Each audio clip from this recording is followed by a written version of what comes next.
छोटा सा राजकुमार प्रताप चित्तौड़गढ़ के भव्य महलों में अपने माता पिता राणा उदय सिंह और महारानी जयवंताबाई के साथ खड़ा है।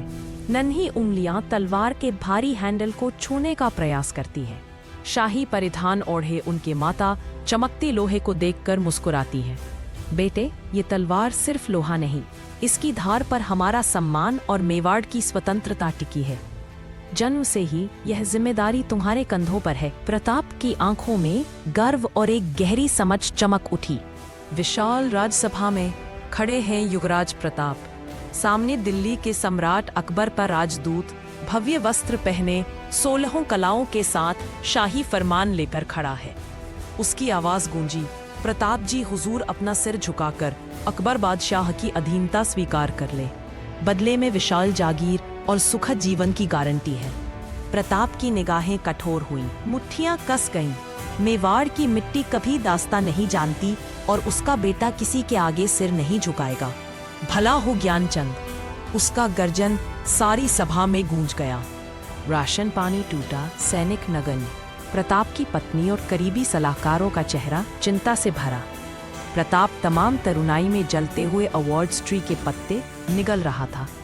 प्रयास कर रहा था कि ये विषम स्थितियां उसके हौसले पर भारी न पड़े।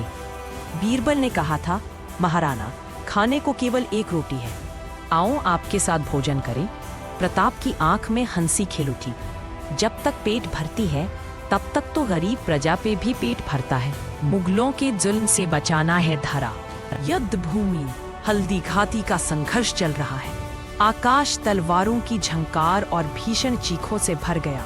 प्रताप भाले और तलवार से लड़ते हुए अपना पवित्र राजपूती ध्येय दिखला रहे थे। प्रकृति उनके कवच से टकराई भटकती गोलियों से दमक रही थी। फिर उनकी दृष्टि पीछे लगातार आक्रामक करने वाले हाथी पर जाती है, जो महावत की पीठ की अनजानी तरफ उद्यत था। राजपूतों के सिंहों की उस ओर गौर किया जाएगा। चेतक, महाराणा का गर्जन हुआ, यहाँ ले चल, मेरे संग ये इनाम अकेले ही लड़ेगा। चेतक सभी श्वास रोक कर देखती है। उस गहरी नदी में सिंह 1 और 2, 3 घोड़े का वजन पीठ पर लेकर। प्रताप के घोड़े की पहचान साफ थी, उसके खुर टूट चुके थे। प्रताप को सुरक्षित घर ले जाने की उत्कट इच्छा से चेतक ने सिंहनाद किया और अपनी आखिरी सारी ताकत एकत्र कर विराट छलांग लगा दी। 20 फुट चौड़ी गहरी नाली को पार कर वह दूसरी तरफ थककर हुआ, घावों से लथपथ। चोट और संवेग की चरम सीमा तक पहुंचकर वह जीवित था। प्रताप उसके पास बैठ गए थे। युद्ध का नशा उतर चला। घोड़े की आंखें उस पर भारी थीं। नीले रक्त के साथ फेफड़ों का हवा बह रही थी। प्रताप ने उसके सिर को प्यार से सहलाया। वीर से बढ़कर मित्र। उनकी आवाज कांपी। उनके स्वामी के ये अंतिम शब्द सुनकर एक गहरी सांस ले चेतक ने अपनी आंखें हमेशा के लिए बंद कर ली। वर्ष बीत गए। मध्य स्थिति में अरावली की पहाड़ियों में महाराणा के जीवन का संकट बना रहा। उस पर्वत में संघर्ष लंबा था, लेकिन उसकी दृष्टि तंग नहीं हुई। प्रण कर चुके थे कि स्वतंत्रता मिलेगी।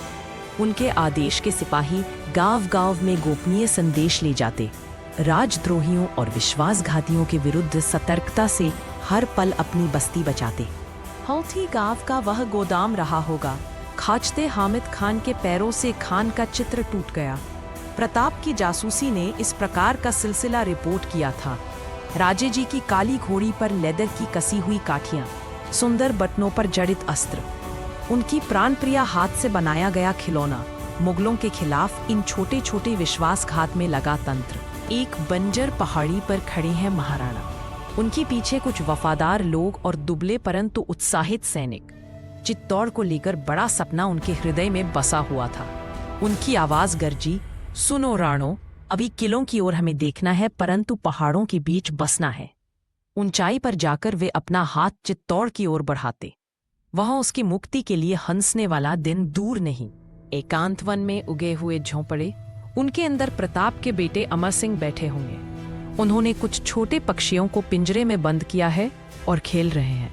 तपे चेहरे से महाराणा ने अचानक प्रवेश किया। उनका नजर उन पिंजरों पर गया। वह खामोश थे। एक कड़वे स्वर में उन्होंने कहा, पुत्र, तू मुक्ति की साधना करने वालों का बेटा है। छोटी सी चिड़िया का जीवन तक उसका ऐश्वर्य है। क्या तू उससे वंचित रखेगा? अकबर की सेना के एक अत्यंत विशाल काफिले ने घेर लिया। मात्र कुछ 100 वफादारों के साथ महाराणा घिरे।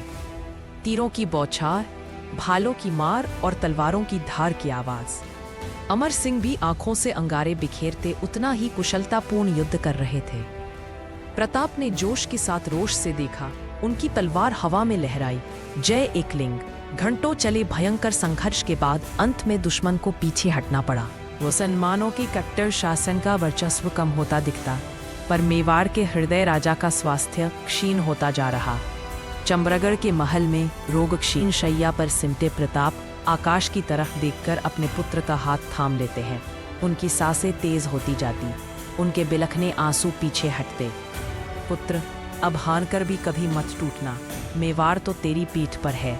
वह शानदार घोड़ा चेतक प्रताप की आंखों के सामने घूमता।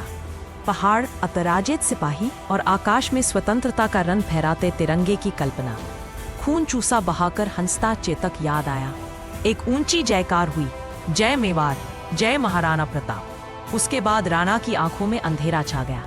पूरा महल शोक में डूब गया। स्वतंत्रता का यह पर्यायवाची कवचों से सजा क्या वापस तिथि पा सकता है? चित्तौड़गढ़ के चरामबरी फाटक के बाहर खड़ा अमर सिंह, उसके हाथ में एक फहराती ध्वजा, उस क्षितिज के ठीक सामने से उजाले में निकला। यह सूरज की पहली चमक नहीं है और विजय का उद्घोष नहीं, पर सलामी देना है उसके पिता द्वारा छोड़ी गई आग और परंपरा को। मुखड़े पर अविश्वसनीय शांति के साथ। जिनके खून में राणा धवल है, वे कभी हार की परछाई भी नहीं झेलते।